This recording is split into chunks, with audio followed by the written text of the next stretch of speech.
নমস্কাৰ ইনাৰী কিটচনলৈ আপোনালোকক স্বাগতম জনাইছোঁ। আকৌ এবাৰ এটা নতুন ৰেচিপি লৈ আহিছোঁ।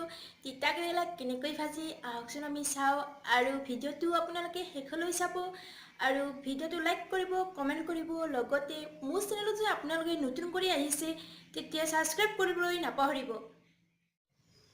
মই তিতা কেৰেলা ভাজিবলৈ কাৰণে মই তিতা কেৰেলা লৈছোঁ আৰু পিঁয়াজ লৈছোঁ, আৰু মই পিঁয়াজ আৰু তিতা কেৰেলা দি ভাজিম আৰু তিতাটো কম হ'ব আৰু সৰু ল'ৰা ছোৱালীও খাই ভাল পাব।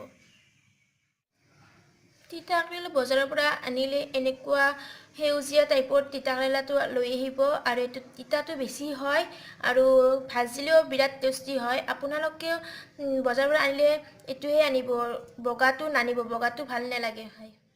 তিতা কেৰেলাটো গোটে গোটে এনেকৈ ধুই ল'ব আৰু ভালদৰে সৰু সৰুকৈ কাটি ল'ব। তিতা কেৰেলাটো এনেকৈ পাতল পাতলকৈ কাটি ল'লে আৰু ভাজাটো সুবিধা হয়।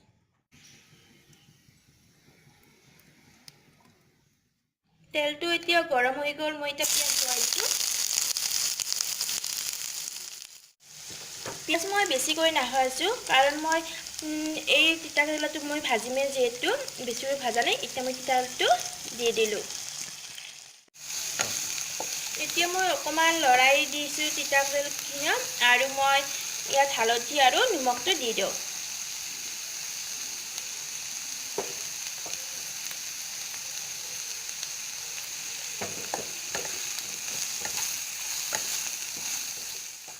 মই হালধি আৰু নিমখটো ভালদৰে মই তিতা কেৰেলাত লৰাই দিছোঁ, আৰু এতিয়া মই ঢাকনিখন দি দিছোঁ 5 মিনিটৰ কাৰণে, আৰু গেছৰ ফ্লেমটো মই অকণমান কমাই থৈ দিছোঁ।